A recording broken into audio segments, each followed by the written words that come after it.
Everyone, hope you are doing well and happy. So in today's video, we're going to understand a very important topic relating to jurisprudence. So in my earlier video, we have discussed what historical school of jurisprudence is and what analytical school of jurisprudence is. And in today's video, as you can see, we are going to talk about the philosophical school of jurisprudence. So let us understand what is natural law and why I have linked natural law with philosophical school of jurisprudence. The natural law school, also known of the philosophical school of jurisprudence. So, just like having a nickname, natural law also has a nickname, and that is philosophical school of jurisprudence. And it talks about a same kind of school only.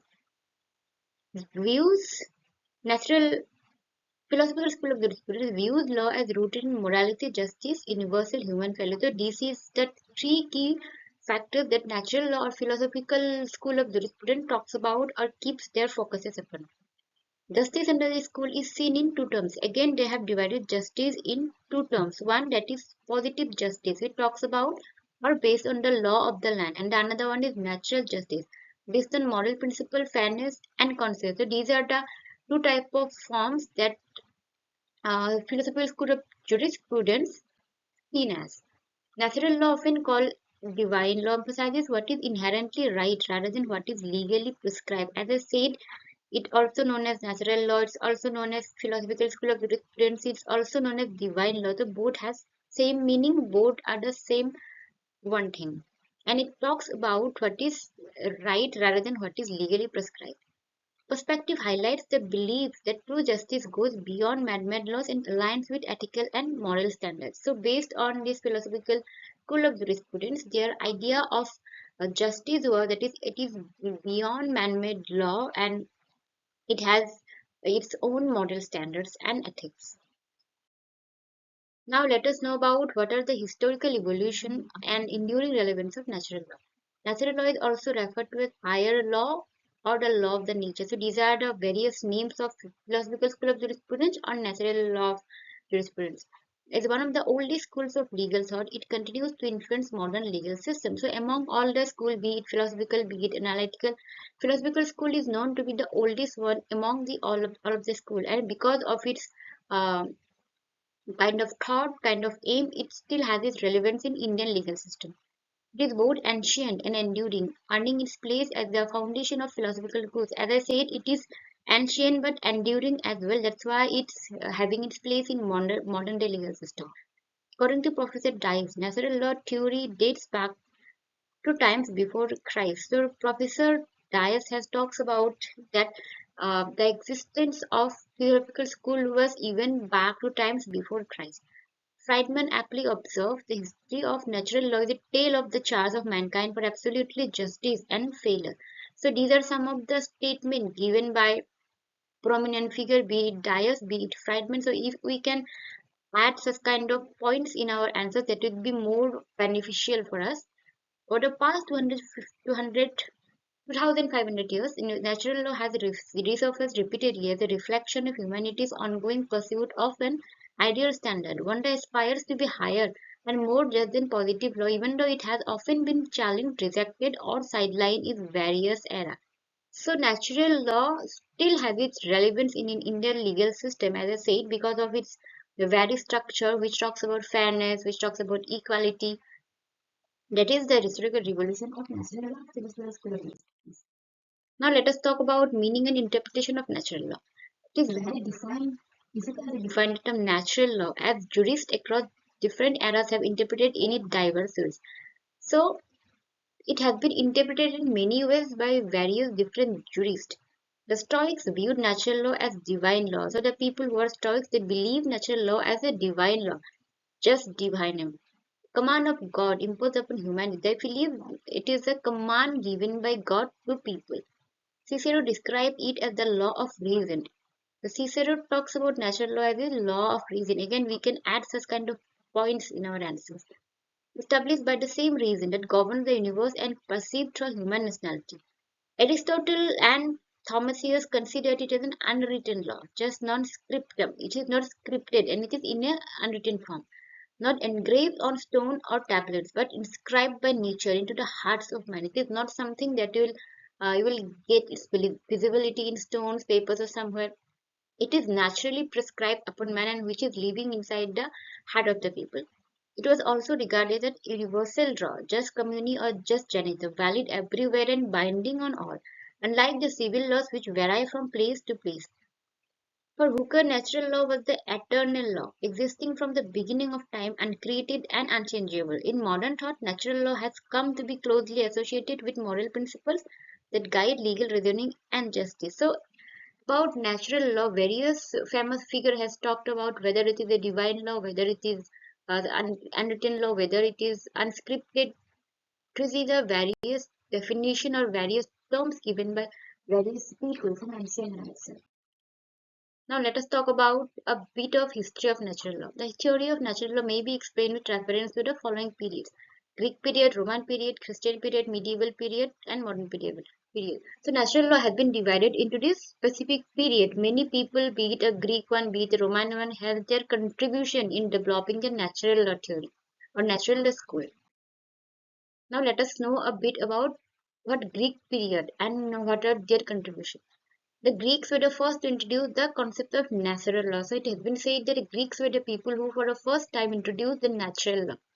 They believed in a universal law that applied equally to all human beings, promoting ideas like moral duty, individual worth, and universal brotherhood. So they believed in kind of terms that is duty, morality, individual worth, and universal brotherhood. According to Greek thinkers, this natural law was higher than the laws made by states and was binding on everyone. They believed that natural law is more superior than anything made by the man. There were two main schools of thought among the Greeks. So again, under the Greek period, there are two schools. The first, represented by the sophists, the first one represented by sophists, believed that law was based on self-interest. They believe that law is something which is mainly based on self-interest and works only for the benefit of the people. They denied the existence of absolute moral standards and thought people followed laws only for their own benefit. So they were against the idea that law is there for everyone's benefit. They feel it is for people who have their own interest, therefore they are following some kind of rule or some kind of law. The second school believed the law should follow fixed and universal principles, giving it stability and fairness. The second school talks about kind of features that natural law talks about, which talks about morality, fairness, equality among all. Famous philosophers like Socrates, Plato, Aristotle, and Zeno belong to this group. So this is very important to remember that what are the people who have given their contribution in Greek period. So these are the people who have provided their own views regarding natural law and philosophical school of jurisprudence, which belong to the second schools of Greek period. For the Greeks, natural law was not just a set of rules; it was also a way of living and thinking. So they didn't think of natural law as something a prescribed rule. They feel that it is something which guides a person's life and their way of living and thinking. So now let us know about a bit about Roman period. Roman law is considered the starting point for the systematic development of Western legal thought. So it has been said that Roman period was the starting of development of Western legal thought. So till then it wasn't any development in the Western legal thought. Just because Roman period was there, there has been seen to some development in the Western legal thought as well. The Romans introduced a more analytical approach to law, but they often confused law with justice and morality, which limited their contribution to legal philosophy. So they were quite confused whether natural law should be seen as universal law or should it should be stick with some legal philosophy. Roman law was divided into three main categories. So again, it has been divided into three categories. That is Jus Civile, Jus Gentium, Jus Naturale. So again, you can get questions on short notes on what Jus Civile is, what Jus Gentium is, and what Jus Naturale is. The civil law or the specific laws made by and for the Roman citizen is known as Jus Civile, Jus Gentium, the law of the nations based on natural reason followed by all people across different nations. Jus Naturale, the law of nature based on universal reason and common all mankind. So these are the categories that Roman period has been divided. The Romans believed that while Jus Civile applied only to Roman citizens, Jus Gentium and Jus Naturale applied universally. Over time, Jus Gentium was seen as being in harmony with Jus Naturale. If there was ever a conflict between Jus Civile and Jus Gentium, the matter was resolved based on their higher principle and naturality. So here in this para, it has been said the linking between all the three who will prevail over whom. So this is the very definition and kind of distinction that has been given here. According to legal scholar Salmon, Jus Gentium was originally a Roman idea that existed even before they encountered Greek philosophy. So Salmon has his own belief. He feels that Jus Gentium was originally a Roman idea that existed even before they encountered Greek philosophy. So it was the idea or thinking of Salmon.